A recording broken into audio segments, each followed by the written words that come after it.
Bueno, buenas tardes. Vamos a continuar. Estamos en 1 Juan, capítulo 4, ya en la segunda parte de este capítulo.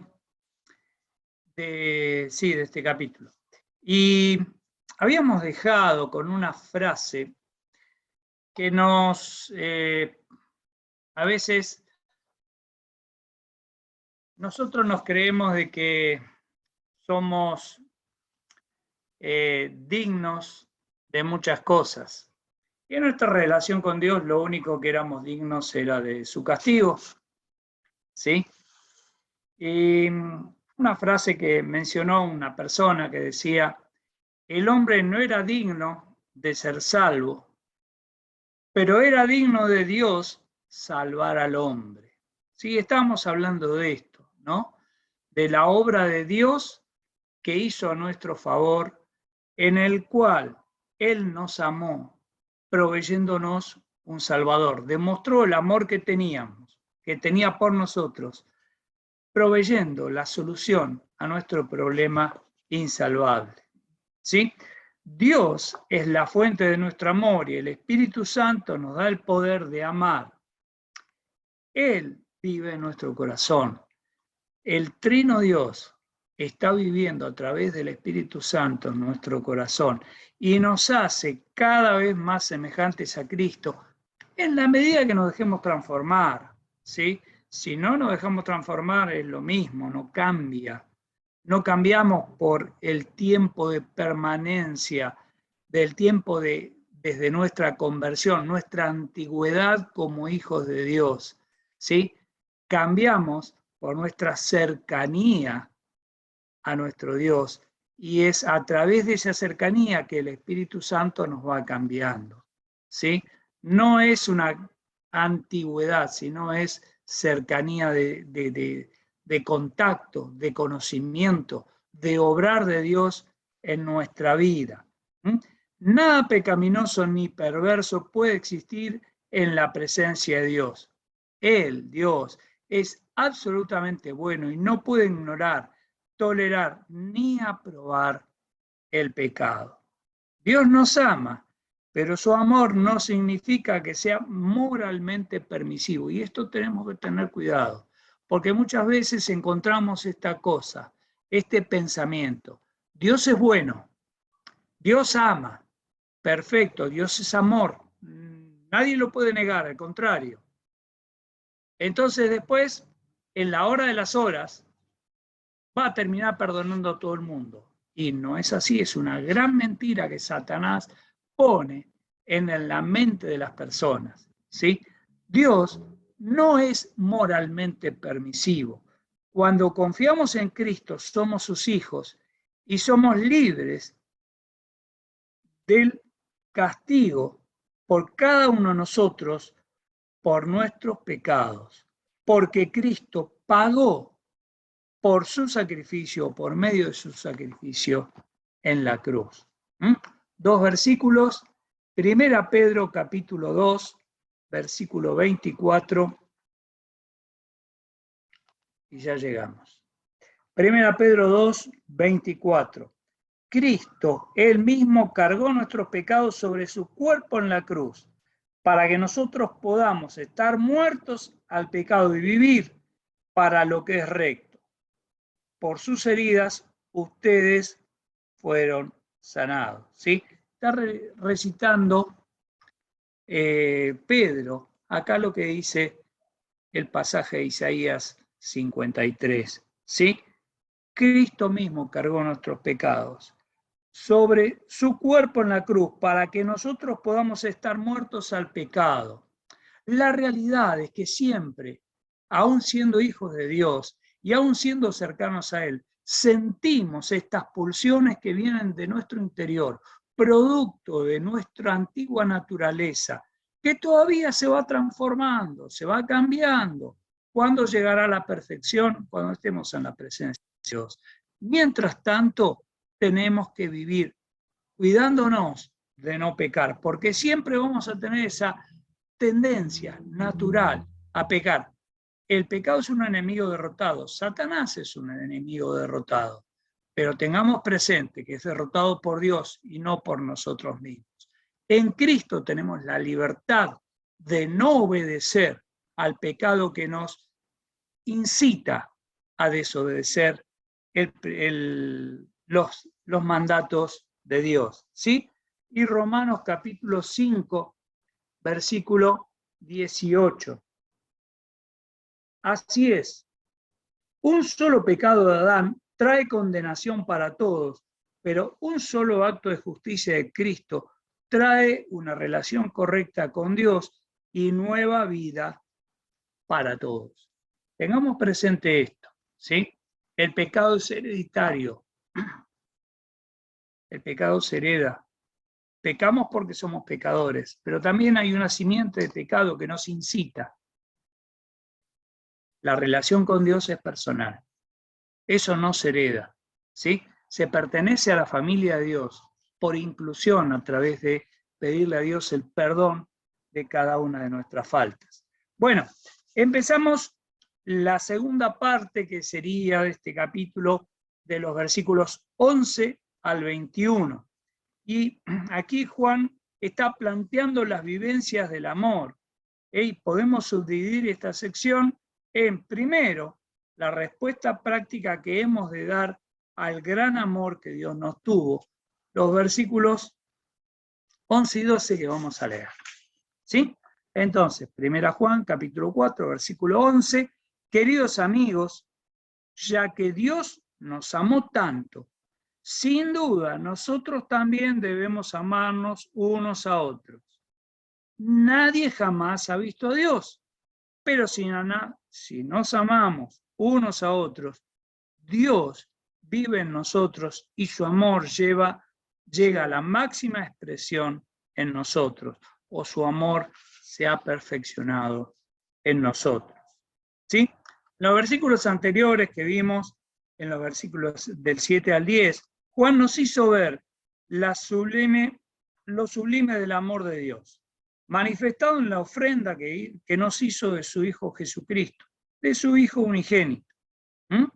De allí se deduce la obligación que tenemos, y la palabra usada allí por obligación es una obligación rigurosa. No es que si quieren pueden llegar a amar a otros. No, es una obligación que hay que cumplir, ¿sí? Como una deuda de la que no podemos desentendernos, ¿sí? O sea, es una deuda de amor. Romanos plantea esto también. Nadie deba a ningún otro nada, salvo la deuda de amor que nos tenemos los unos para los otros, ¿sí?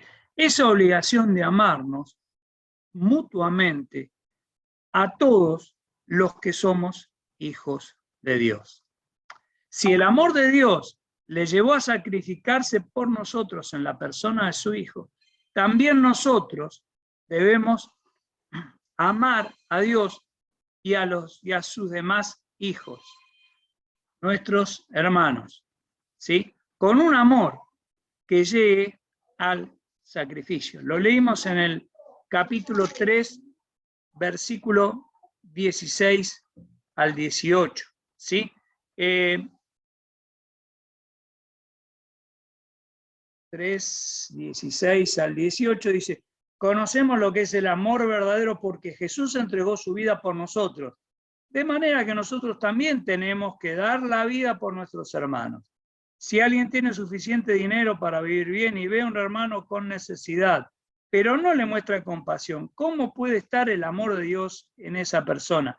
Queridos hijos, que nuestro amor no quede solo en palabras, mostremos la verdad por medio de nuestras acciones, ¿sí?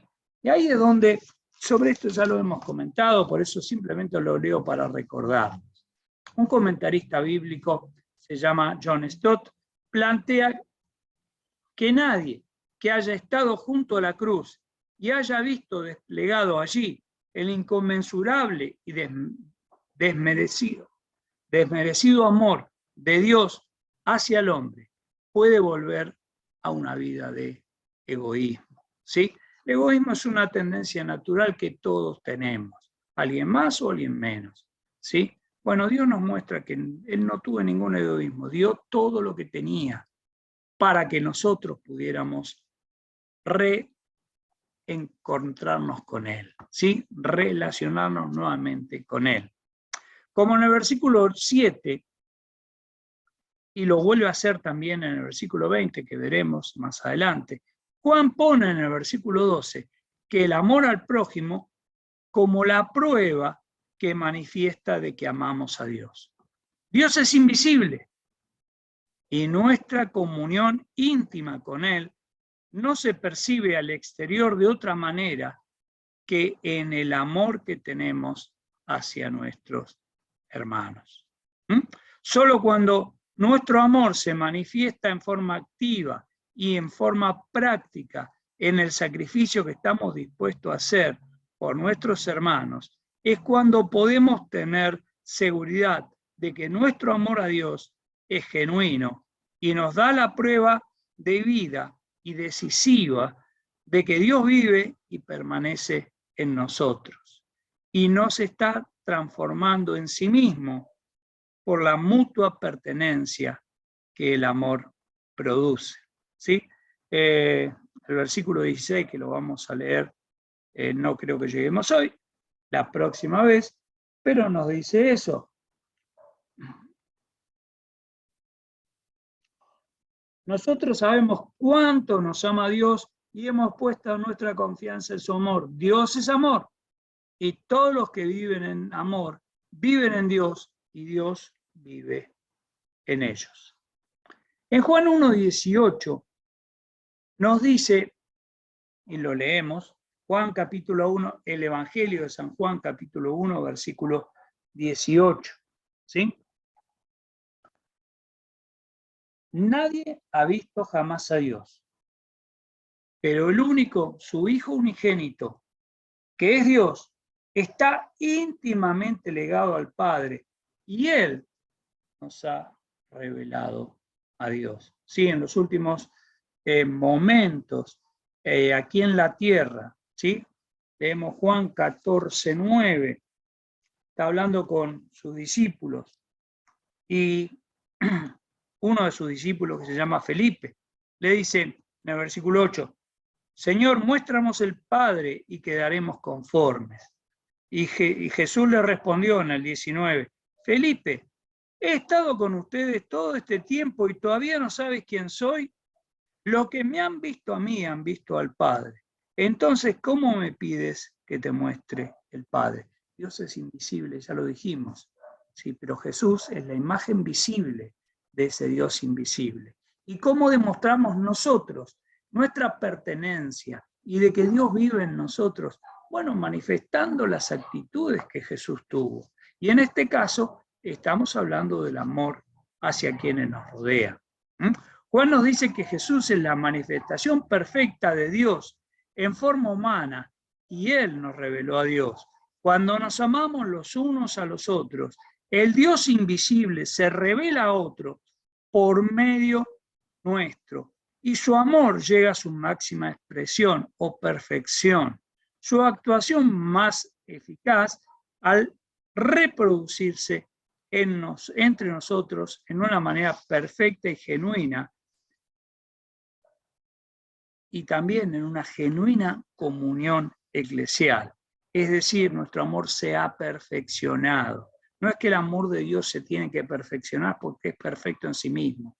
Es nuestro amor, nuestra actitud de amor hacia los demás es que se ha perfeccionado. Juan no plantea la cantidad de personas que debemos amar. No dice que tenemos que amar tantas personas, ¿sí? En su momento, Pedro al Señor le dice, ¿cuántas veces tengo que perdonar a mi hermano? ¿Sí? Puso una cantidad como para demostrar que era una persona abnegada al perdonar al hermano, demostrar su amor al hermano. Y el Señor le dio otra cantidad, mucho más imposible de alcanzar. Porque Pedro decía, bueno, 7 veces al día. Jesús le dijo no 7 veces, sino 70 veces 7. Imposible que alguien esté 490 veces en el día pidiéndonos perdón por algo. Lo hubiéramos matado ya la 10ª vez, la realidad somos así. Pero Jesús plantea que el amor tiene que ser perfecto en nosotros, tal como Dios en forma perfecta nos amó, no tuvo en cuenta nuestros pecados, nuestras faltas, y nos dio la salvación. Juan no plantea la cantidad de personas que debemos amar, sino cómo debemos amar a las personas que conocemos. Somos responsables del amor con fidelidad a las personas que Dios puso en nuestra vida. Cuando Dios considera que estamos listos para amar a otros, Él se encargará de traer esas personas hacia nosotros, ¿sí? Y a veces tenemos ciertas personas que decimos, Señor, ¿por qué las llegué a conocer?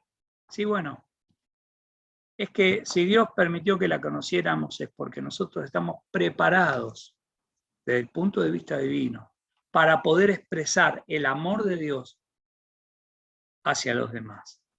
No somos, como dije al principio, merecedores del amor de Dios. Lo que merecíamos de Dios era el castigo. Lo que somos merecedores es de la misericordia de Dios. Y Dios es misericordioso y nos dio y nos abrió el camino, que es Jesucristo. A través de Él, Dios ama a toda la humanidad. Y a través de Él, nosotros tenemos la obligación de mostrar la realidad de la vivencia de Dios en nuestra vida a través del amor hacia aquellos que nos rodean. Oramos y después terminamos. Nuestro Dios, te agradecemos por tu amor. Gracias, oh Dios, porque mandaste a tu Hijo a morir por nosotros, pero también a mostrarnos cómo es la vida de un Hijo de Dios perfecto.